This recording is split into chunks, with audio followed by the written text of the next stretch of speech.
The food's on us, and we walk out. And I said, you're pulling a scam here. This is the second time you've done this.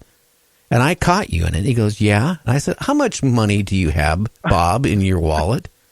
And he opens up and he has $5 frickin'. What would happen if they wouldn't have accepted it? I certainly wouldn't have had $400 or $500 that night for that dinner with all, the two girls and me and him. He only had $5 lousy on him. I am telling you, that's what you call living life on the edge. I did something like that about, I don't know, a long time like I just had tea come out of my nose. You did something like that? Yeah, like 35 years ago, one of my buddies, he would have an illegal gambling night. Like, he had these tables, looked like a regular house, but when you'd go in on a gambling night, you flip these tables over, and he had roulette tables and poker tables and all kinds of stuff. And so I think I had $20 on me. And he said, sit down in this game. I didn't realize what it was, but there's 7 people in it.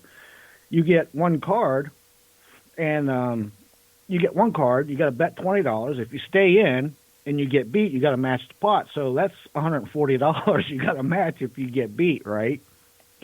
So I didn't realize what I was getting into. Then I realized, oh, wait a minute, I got $20. I'm in. I can't cover this. So I told my buddy, I said, go out and start the car. Open the passenger door up. If you see me come running, jump in, take off, right? Because they're going to be mad. I can't cover $140. But luckily I won. I actually won. I had a 10. I had the high card, which was, what's the odds of winning that with a 10? I mean, that was, I was sweating bullets, let me tell you. So I had to go out and tell my buddy, come on back in, we're going to stay a while. But that was one of those things, I didn't have enough money to cover. What was you going to do? But I didn't plan it like that, what your buddy did. He had that whole plan with $5 on him. That's ballsy. Yeah, could you imagine? I mean, some of these places, they don't make you wash dishes. They just take you out in the back of the building, in the alley, and beat the you-know-what out of you. I just, after that, I decided, you know what? Bob is no longer a friend of mine anymore, and I wouldn't go out with him. And it really hurt his feelings. I said, look, I don't know where you learned this scam, okay? But there's only so many upper-class restaurants. What are you going to start doing? Taking us to Denny's after this? I mean, it was embarrassing. I mean, you've seen it once. You've seen it like a couple weeks later, a second time. He was pulling a scam. And there's people like that. Yeah, you need to check his wallet before you go and make him give you the money, obviously. But, some restaurants are all different. 25 plus years ago, me and my father, God bless his soul, he passed now, but we used to go to the track once a week, and before we would go all you could eat Chinese place, and they had all you could eat chicken wings. And he was a pretty big boy, and I could eat a lot too, so we had a big old plate full of just, used chicken wings. And the lady come over, they were mad because they weren't, we was really getting our money's worth. They were losing money. Yeah, they were. Yeah, she come over, she literally said, you eat too much, no more for you. You guys are cut off and kicked us out. We was like, wait, the sign says all you can eat, And Marley got so mad he took all those wings and just threw them all over the place. But it was I never been kicked out of a place for doing what you're supposed to do. We wasn't doing nothing wrong. We was eating all you could eat, but they didn't like that. We've got our money's worth. Yeah, but they were in these places. And there's not many of them around anymore because you can't really make much money. But the point is, okay, they expect you to get mashed potatoes or dressing, salad, and all this other stuff, right? Not take 10 pounds of chicken wings and whatever their top thing is. Hey, don't give me that slice of roast. Give me the whole frickin' roast. Oh, no, right. You can't have the roast. No, I want the whole roast. It says all you can eat. I can eat that whole roast. Give me that 3-pound roast. No, come on. Naturally, they're going to ask you to leave. The least they could have gave you a doggy bag and said, here, put it in a doggy bag, get the hell out. Yeah, and, we used to go there like 3 weeks in a row. Well, the next week, it gets funnier because the next week, because we go the same time because we go right for the track before we catch that daily double. And sure enough, that lady's standing there at the door. We walk up, she There's the sign around that says closed on it. I just started bawling and laughing. He was my father. He didn't like it too well. I thought it was hilarious, the whole scenario of it. But I mean, they were serious. It was like, you're not coming back in here. I wonder why. I mean, you know how long it takes to cook all those chicken wings? You probably ate 100 people's worth of chicken wings. You know that. How do you feel? Yeah. How do you feel? You deprived them out of paying maybe their power bill for a week. Oh, I don't think so. Believe me, they got them chicken wings from this was 25 plus years ago. Now, granted, I was in pretty good shape and could eat a lot, and my father-in-law was twice my size, so we could eat a lot of food. But yeah, we got cut off and barred, so that was that. Yeah, I still like the bar where you pay by the hour and drink as much as you can, because they know the average person only can handle so many drinks an hour, otherwise they'll be on the floor. Well, in Minnesota, a museum holds the creepiest doll contest. Can you believe that? I seen that a couple of days ago. Listen, dolls, I got to tell you, dolls are like second most nefarious things behind mirrors. In my world of paranormal, dolls can be just creepy. They have a creepy factor to begin with, but they seem to attract spirits, and usually when spirits are attracted to them, they're usually not good ones. I'm just saying. But yeah, that whole scenario is that's creepy in itself. Oh yeah, and you know what's more creepy? A modern haunted house requires insurance to go in, and you have to do a drug test in a bottle before you go in for entry.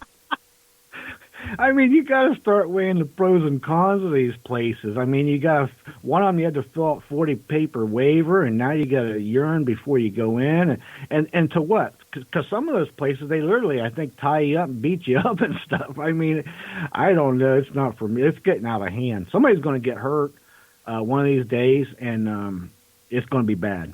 Oh yeah, and then in a halfway house, somehow uranium gets delivered to it.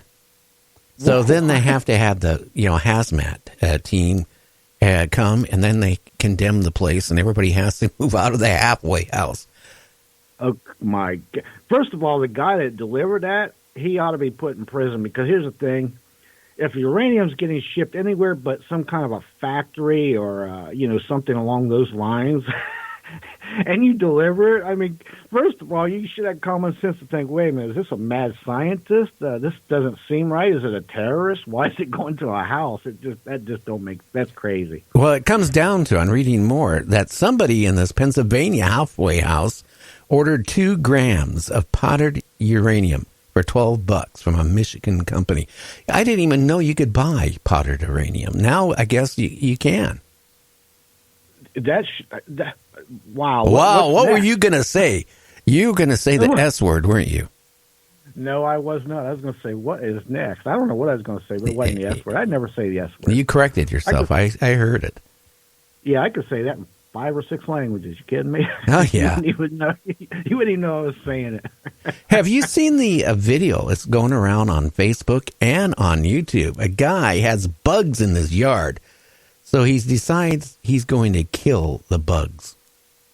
So he takes propane and pumps it into the ground.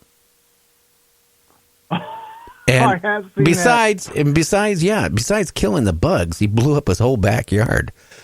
Didn't the whole backyard fall in or something? Yeah, he just blew it. It was gone. Listen, that's not a way. There's better ways to do it than that. Could you imagine? Another thing, it kind of reminds me of that woman that fell into her sewer tank back there. You could have ended up blowing up your sewer tank, and then you got all that disease stuff floating around. I wonder whatever happened to her. I mean, you'd think if you were in feces for like 24 hours, and this methane gas, and I'm surprised she even survived. So it must have been very well vented when she fell in. But I don't know. But Trump again today tweeted. I guess he's so upset. He kind of tweeted something that kind of didn't make sense, and it referred to as butt. When he gets upset, he leaves words out when he tweets. Oh my God, that whole scenario is just my mind's running wild with it. So, does it say what he says, or is it just? I can't repeat it. Okay, that's what I figured. Okay. And in the weird news, okay, this one religious guy is telling parents that you should threaten your kids with internal hell on Halloween if they don't behave. Oh, my goodness. Listen, when I was young, my mom, she would always, her favorite weapon was the hairbrush. Let me tell you, me and the hairbrush we got to meet a few times. But when I finally got, a little tougher and I was like, that don't bother me, she would use the old thing, wait, your dad go home. Now that psychological warfare, that there worried me. But internal harm, that's just wrong. I don't know. And then in Florida, there's a snake eating another snake. But it got interrupted when it got stung by one of these huge, giant, angry wasps. Wonder if it's one of them Japanese wasps. They're the size of your finger or half the size of your hand. It could kill you. Yeah, that's what's scary because they're in our country. And people were worried about the killer bees. These killer wasps are actually, I seen them. They can grow as big as the size of half of your hand. So Go ahead, yeah, but one of those sting. They can sting you multiple times and put venom in you. And when they're doing it, they're calling all their buddies over at the same time. And let's face it, you get stung with about 20, 30, or 50 of those, you're a goner. They've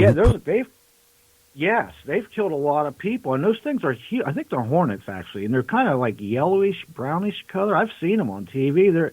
They're huge, and you're right. They could just keep pumping, and some people, it's just one sting, and it could really kill you, especially if you're allergic to them. You probably drop dead instantly. But some of them things are the size of like a hummingbird. They're huge for a hornet. Yeah, and again, each one of those is equal to hundreds of stings of a normal wasp. So you figure you get stung by a bunch of wasps, like 20, 30, 50 of them, you're probably much a goner anyway if you don't get to the hospital. Scary. You know what? Let's talk about bears again. Oh, yeah, let's do. Another family comes home to see a bear sliding down the staircase rail. Oh, you gotta be kidding. No, would I kid you? It's right here in the weird news. These bears are domesticating themselves. They're just moving into people's houses. There's beer bears drinking beer. They're eating the people's cakes. They're having a good time. They're going there sliding down the rails and just they're just having a ball. I guess. Good thing I don't have any bears. When I moved here 20 years ago, there was one bear and cubs going down the street. But, since everybody logged out their property except for me, I don't see bears. I don't even hardly see deers that much anymore. But I tell you one thing, that I can't believe this with these bears.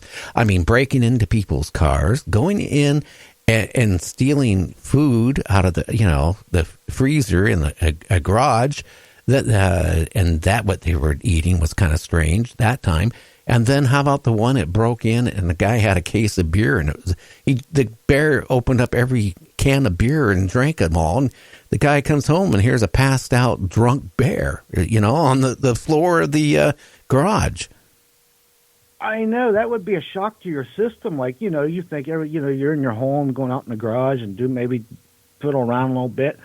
And there's some bears in there that done drink your beer and having a good old time, and they're drunk and probably claustrophobic, a little bit angry and hungover. So you're probably in a bad spot. Well, that's a good time to call the wildlife authorities because, believe me, if a bear drinks 24 cans of beer, it isn't going to get up in the next few minutes. If it did, it wouldn't even be able to walk. It would fall over. Trust me. Yeah, I wouldn't want to mess with it, that's for sure. I would definitely close and lock the door and say we got a beer bears in the garage. I'm still getting over the report yesterday that a couple came home with their family and opened up the closet door in the living room and there was a bobcat in it. How could a bobcat get into a closet? It don't make sense unless their closet now had a hole in it from where it came through. I don't know, but that's that was one that was really kind of hard to believe.